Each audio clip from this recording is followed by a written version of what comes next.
बिस्मिल्लाहिर्रहमानिर्रहीम। अस्सलाम वालेकुम। कैसे हैं आप सब? उम्मीद करती हूँ आप सब बिल्कुल ठीक होंगे। आज की वीडियो क्लास 6 की ऑक्सफोर्ड की सेकेंडरी साइंस पर है। और बच्चों, आज की वीडियो में मैं आपके साथ शेयर करने जा रही हूँ पेज नंबर 5 की रीडिंग।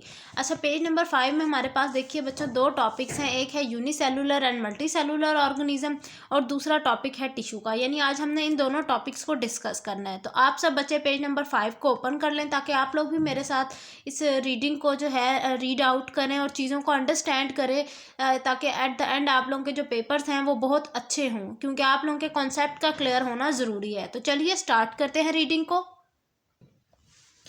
टॉपिक का नाम है unicellular and multi cellular organism. पहले टॉपिक के नाम से समझ लेते हैं कि क्या मतलब है। यूनि का मतलब होता है एक, और सेलुलर सेल होना, ऐसे जानदार जिनके अंदर एक सेल मौजूद होता है।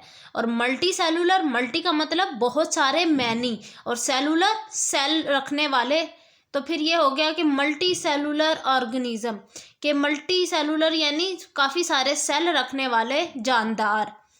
चलिए अब रीडिंग को स्टार्ट करते हैं। Microbes and some very simple plants and animals including amoeba and cholera have only one cell, they are said to be unicellular. वो कह रहे हैं माइक्रोब्स या फिर और बहुत सारे ऐसे पौधे और जानवर जिनका स्ट्रक्चर बहुत सिंपल सा है, यानी उनका स्ट्रक्चर कॉम्प्लिकेटेड नहीं है, जैसे कि एमीबा है और कॉलरा है, ये एक माइक्रो ऑर्गेनिज्म है। तो इनके अंदर एक सेल मौजूद होता है, सिर्फ एक खुलिया मौजूद होता है, तो इस वजह से इन्हें यूनिसेलुलर कहा जाता है। Most living thing however are made up of large number of cells all group together. The human body is made up of billion of cells, most of which are very small and can be seen only with powerful microscope. लेकिन वो साथ ही ये भी कह रहे हैं कि बहुत सारे जानदार ऐसे हैं जिनके अंदर एक नहीं बल्कि बहुत सारे सेल मौजूद, बहुत सारे खुलिये मौजूद होते हैं। और वो खुलिये जो हैं या वो जो सेल हैं वो ग्रुप की शक्ल में काम करते हैं। जैसे कि मिसाल दी है, जैसे इंसान की बॉडी है, इंसान की बॉडी के अंदर यानी जानदारों में इंसान जो है वो मल्टी सेलुलर ऑर्गेनिज्म कहलाता है, क्योंकि उसके अंदर बिलियन ऑफ सेल्स यानी बिलियन ऑफ खुलिये मौजूद हैं, जो कि कुछ तो बहुत इतने ज़्यादा छोटे हैं सेल कि उनका देखना जो है इंसानी आँख के बस में नहीं है। तो इंसानी आँख से उसको देखा नहीं जा सकता। उन सेल्स को देखने के लिए माइक्रोस्कोप का इस्तेमाल किया जाता है, और स्पेसिफिक उस माइक्रोस्कोप का जो कि बहुत माइन्यूट चीज़ों को देखने के लिए यूज़ किया जाता है। A red blood cell, for instance, is only 0.007 millimeter across. The egg cell or ova, which is the beginning of human baby, is one of the largest cell in the body. वो कह रहे हैं, जैसे उन्होंने मिसाल दी है कि जैसे हमारे जिस्म में रेड ब्लड सेल हैं जिनके अंदर हीमोग्लोबिन है जो कि ऑक्सीजन बनाने का काम कर रहे हैं, वो जो हैं वो कितने छोटे हैं, 0.007 मिलीमीटर। ठीक है, इतने छोटे हैं कि उनका साइज़ इतना छोटा है जिसकी वजह से उन्हें माइक्रोस्कोप से देखा जाता है।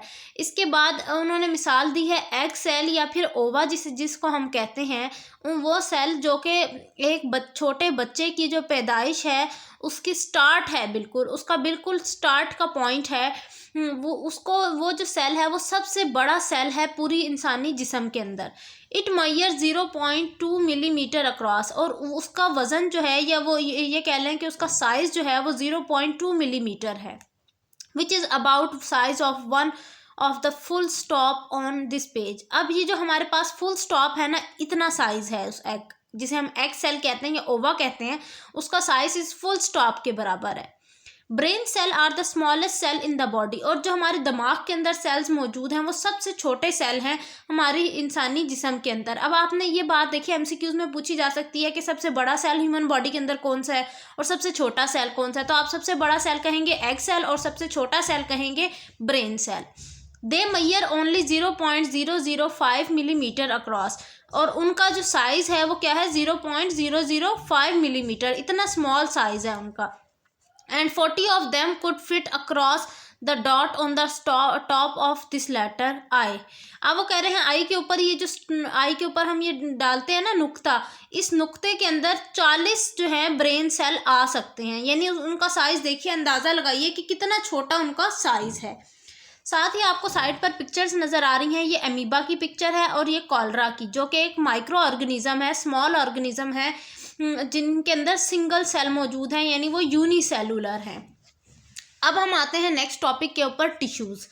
अभी हमने ऊपर बात की कि सेल, काफ़ी सारे सेल्स ऐसे हैं जो कि ग्रुप की शक्ल में काम करते हैं। तो जो ग्रुप की शक्ल में एक ही काम करते हैं, उन्हें, उन सारे सेल्स को मिला के उनके झमगट्टे को हम कहते हैं टिश्यू। अब मज़ीद इसकी रीड कर लेते हैं इसको कि हमें ये टिश्यू के बारे में क्या क्या मालूमात यहाँ दी गई हैं। Apart from the very simplest organism, plants and animals are made up of millions of cells of the same type usually grouped together to form tissue. A living tissue is made from a group of similar cells which all work together to do a particular job. Here are some examples of tissues from plants and animals. वो कह रहे हैं जो unicellular organism है उनसे अलग होकर अगर हम सोचें, हम ये देखें कि मल्टी सेलुलर ऑर्गेनिज्म के बारे में बात करें, तो उनके अंदर वो सेल्स जो कि सारे एक ही सेल, जो काफ़ी सारे सेल एक काम कर रहे हैं, उनको हम क्या कहेंगे? उनको हम कहेंगे कि ये टिश्यू हैं। अब टिश्यू की कुछ मिसालें दी हैं कि कुछ ऐसे टिश्यूज़ जो प्लांट्स और एनिमल्स के अंदर मौजूद होते हैं और उनकी क्या क्या वर्किंग है वो यहाँ बताई हुई है। सबसे पहले है एपिडर्मल सेल। एपिडर्मल सेल नहीं, एपिडर्मल टिश्यू। एपिडर्मल टिश्यू जो है वो कहाँ मौजूद होता है? पौधों के अंदर मौजूद होता है, और पौधों की सरफेस, जो लीव्स हैं ना, उनकी आउटर सरफेस को जो है एपिडर्मल टिश्यू कहा जाता है। और ये किस चीज़ से? शीट ऑफ फ्लैटेंड सेल से मिलकर ये बने हुए हैं। इनका काम क्या है? पौधे की को प्रोटेक्ट करना किसी भी ज़ख़म से, किसी भी डैमेज से, और इसके अलावा इसको ड्राइनेस से बचाना, यानी पौधा हर टाइम वेट रहे, तो उसके लिए ज़रूरी है कि उसके अंदर एपिडर्मल टिश्यू मौजूद हो। फिर है फोटोसिंथेटिक टिश्यू। फोटोसिंथेटिक टिश्यू क्या है? ये लीव्स के अंदर मौजूद है और उन तमाम जगहों पर मौजूद है जहाँ जहाँ पौधे के अंदर ग्रीन कलर मौजूद है। अब ये किस तरह के, किन सेल से मिलकर बना है? प्लास्टिड सेल से मिलकर बना है, जो कि क्लोरोफिल से भरपूर होते हैं। इसके अलावा इनका काम क्या है? क्योंकि ये देखो फोटोसिंथेटिक लिखा हुआ है, तो ये फोटोसिंथेसिस से निकला है, तो इसका काम है खाना बनाना पौधे के अंदर। तो अब हम चलते हैं सपोर्टिंग सेल की तरफ। सपोर्टिंग टिश्यूज़ क्या कर रही हैं? सपोर्टिंग टिश्यू किन चीज़ों से मिलकर बने हैं और कहाँ कहाँ मौजूद हैं? ये पौधे के स्टेम के अंदर, तने के अंदर मौजूद हैं। और ये सेल किन सेल से मिलकर बने हैं? जिनकी वॉल जो है, जिनकी आउटर कवरिंग है वो बहुत ज़्यादा थिक है, मोटी है। काम क्या है? पौधे को जो है सपोर्ट देती है और स्ट्रेथन करती है, यानी उसको सीधा रखने, खड़े रहने में, उसको अपनी शेप मेंटेन रखने में हेल्प आउट करती है। नेक्स्ट है एपिथेलियल टिश्यू। एपिथेलियल टिश्यू जो है वो कहाँ पर मौजूद है? जानवरों की चमड़े में, स्किन में, इसके अलावा ट्यूब्स के अंदर, साथ ही एनिमल्स की बॉडी में, ख़ास तौर पर कहाँ पर? मुंह में। मुंह के अंदर जो है एपिथेलियल टिश्यू मौजूद है। किन चीज़ों में से मिला? शीट ऑफ सेल से मिलकर बने हुए हैं। इनका काम क्या है? अपने पूरी बॉडी के स्ट्रक्चर को प्रोटेक्ट करना, ठीक है, किसी भी माइक्रो ऑर्गेनिज्म से, किसी भी हार्मफुल बैक्टीरिया से। नेक्स्ट है मसल टिश्यू हमें पता है ये लिम्स के अंदर, जो हमारे एनिमल्स हैं उनके लिम्स में मौजूद है, और कुछ और सर्टेन ऑर्गन्स हैं जिनके बाहर आउटर कवरिंग में मौजूद हैं ये मसल टिश्यू। ये किन चीज़ों से मिलकर बने हैं? मसल सेल से मिलकर बने हुए हैं, और इनका काम है कॉन्ट्रैक्ट करना बॉडी को, रिलैक्स करना। यानी फॉर एग्जांपल मैं आपको मिसाल दूं, ये इंसान के अंदर जो मसल टिश्यू मौजूद हैं, ये आपके जो है जहाँ भी, जैसे आपकी कोहनी है, आपका टखना है, ये अब हम कॉन्ट्रैक्ट रिलैक्स कर रहे होते हैं ना, यानी इसका मतलब इनमें तो मसल टिश्यू मौजूद है। एंड पर लास्ट टिश्यू है नर्व टिश्यू। नर्व टिश्यू कहाँ पर मौजूद है? ब्रेन्स के अंदर और स्पाइनल कॉर्ड के अंदर। जानवरों के ब्रेन, दिमाग में, और स्पाइनल कॉर्ड में, इन दोनों की वजह, स्पाइनल कॉर्ड, याद रखिए, ब्रेन और स्पाइनल कॉर्ड की मदद से ही एक जो एनिमल है या जो एक लिविंग ऑर्गेनिज्म है वो सर्वाइव कर रहा है। अब ये किन चीज़ों से मिलकर बने? नर्व टिश्यू है, तो ये नर्व सेल से मिलकर बने। इनका काम क्या है?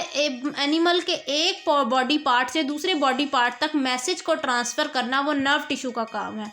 ये थी जी मेरी आज की वीडियो। इंशाल्लाह नेक्स्ट वीडियो में हम अगले जो ऑनवर्ड बाकी इसके टॉपिक्स हैं उनको स्टडी करेंगे, उनको समझेंगे कि उनमें क्या क्या चीज़ें लिखी गई हैं और उनमें क्या क्या कॉन्सेप्ट्स दिए गए हैं। मिलती हूँ नेक्स्ट वीडियो में। अल्लाह हाफिज़।